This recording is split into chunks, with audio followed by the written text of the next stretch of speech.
ผัวกับเมียนี่ก็สร้างถ้าบ่เป็นบุญเป็นกุศลถ้าบ่เป็นทางในสัมมาทิฏฐิไปเลิกโลดสิไปเอาแมงหยังเนาะเอาผู้อื่นก็ได้ตัว อยากหยังมันเฮ็ดให้เสียเวลานี่คำว่าเสียเวลานี่มันบ่แม่นธรรมดาเด้พวกเจ้าเอ๋ยคิดผิดนิดหน่อยตกลงไปสู่อบายแล้วยามใดมันสิได้เกิดเป็นคนอีกนั่นแล้ว เพิ่นจึงบอกพวกเฮาอยู่ว่าถ้าบ่มีผู้ใดคบกับเดินผู้เดียวโดยสติของเจ้าของเองโดยสติโดยสัมมาทิฏฐิตามความเป็นจริงนั่นเองแล้วอันเดียวนี่ก็กินขาดเลยคบคนพาลเห็นบ่นี่เพิ่นบ่ให้คบคนพาลจะไปคุยด้วยจะไปสนทนาจะไปคลุกคลีจะไปร่วมกิจกรรมทั้งปวง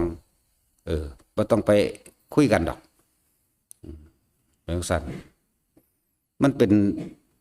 อันใดที่เฮ็ดให้แต่เห็นแก่ตัวเห็นแก่ตัวเลิกเห็นแก่ตัวโดยไม่คิดถึงความเดือดร้อนของบุคคลผู้อื่นเลิกไม่จักว่าล่ะมันเสียเวลาเด้แต่ได้กระทำกรรมอันบาปอันผิดอันมิจฉาลงไปแล้วย่ำใดสิได้เกิดเอานั่นแหละจังว่ามันหลายคนดอกที่คนมันเป็นแนวนั้นเพิ่นจึงบอกว่าศรัทธาคือความเห็นนั่นแหละความเห็นมันลงตัวกันมีความเห็นและก็ยินดีเสมอกันมันยังไปด้วยกันได้เด้แต่ความเห็นในเรื่องต่างๆสิ่งต่างๆบ่เสมอกันไปน้ำกันยากเห็นบ่ล่ะศรัทธาตัวเดียวนั่นแหละกินขาดหมดแล้วถ้าว่าศรัทธาจาคะศีลและปัญญาความจริงมันบ่เสมอดอกตัวนั้นแต่ว่าตัวศรัทธานี่ต่างหากเป็นตัวเลือกนอกจากบ่ล่ะเห็นบ่ถ้าว่าศีลบ่เสมอก็มีอยู่ได้ล่ะผู้หนึ่งเป็นโสดาบันคันได้ผัวเป็นนายพรานเห็นบ่ทั้งสั้นแล้วมันสิปัญญาเสมอจะบอกแต่แนวนั้นมันสิจาคะเสมอจะบอกเป็นแนวนั้นเนาะเขาเรียกว่าศรัทธาเพราะว่ามันร่วมอยู่ในนี่เลย มีความเห็นหรือความเชื่อในความเห็นต่างๆเป็นเรื่องเดียวกันหรือไม่นะมิจฉากับไปกับมิจฉาจังไปได้แต่สัมมากับมิจฉามันจะไปน้ำกันบ่ได้เด้มันสิถกเถียงกันตลอดคนที่เป็นสัมมาหมายถึงเห็นตามความเป็นจริงมีจักบ่เนี่ยเห็นตามความเป็นจริงเบิดเนี่ยแต่ผู้นึงเป็นมิจฉาเฮาฮู้ตามความจริงอยู่เฮาสิไปตามเขาเฮ็ดหยังกับมิจฉาเห็นบ่ล่ะบัดนี้ถ้าเลิกกับมันดีบางนี้ได้บัดนี้มันเองสิบ่ได้บาปขึ้นเพราะว่าคนที่เป็นสัมมาสิเว้าเรื่องกรรมเรื่องของกรรมต่างๆที่กระทำต่างๆนานาคืออธิบายขยายความจริงให้ฟังปุ๊บมันสิดูถูกมันสิปรามาส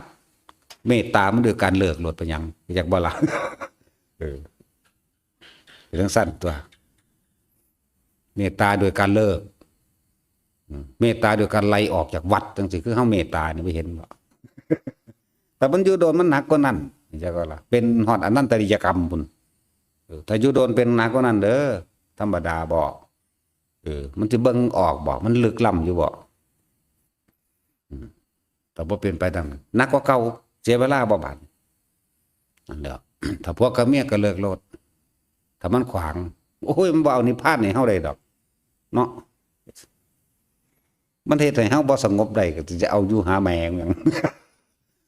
บอกแต่คนเลิกกันเด้ปาแมงโลดเด้เนาะถ้าบอกคนเอากันมันผิดเด้ ชักจูงบ้านนั้นหลังนั้นบ้านหมู่บ้านนั้นลูกคนนั้นลูกคนนี้ให้มาแต่งงานกันหาเรื่องงามยามดีให้เป็นสังฆาทิเศษพุ่นเด้อผู้ใดว่ามันเป็นของหน่อยบ่เป็นอาบัติใหญ่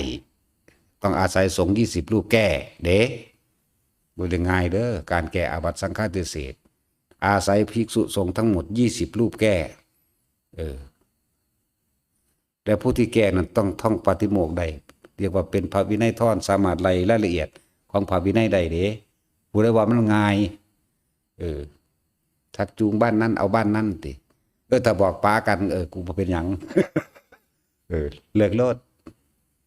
เสียเวลาเด้อคำว่าเสียเวลาบ่แม่นของหน่อยเด้อเฮาบ่คิดถึงซื่อเด้บ่แม่นเสียเวลาศาสตร์ดีเด้พวกเจ้าเอ๋ยมันไหลไปฮอดอสงไขยมันเด้เป็นกับนี่ก็นับ บ่ได้แล้ว เป็นอสงไขยหังกุ้ยบ่ต้องห่วงนั่นแหละเลิกโลดเอาตัวเองออกมาซะแต่เฮาบ่เลิกกันตอนนี้มันก็เลิกตอนตายคือเก่านั่นแหละคือบ่เลิกตอนเป็นโลดเนาะเลิกตอนเป็นนี่จากกันตอนเป็นเลิกกันตอนเป็นนี่มันยังมีโอกาสมาแก้ตัวเองเลยเด้นี่แหละจังว่าตัดสินใจโลดนั่นนะกูอยู่นำมึงต่อไปนี่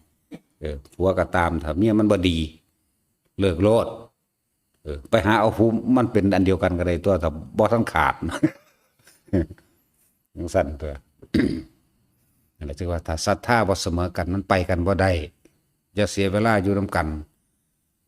มีแต่แนวขัดกันผู้หนึงเว้าธรรมะอีกผู้หนึงมีตั้งแต่สิทำลายเด้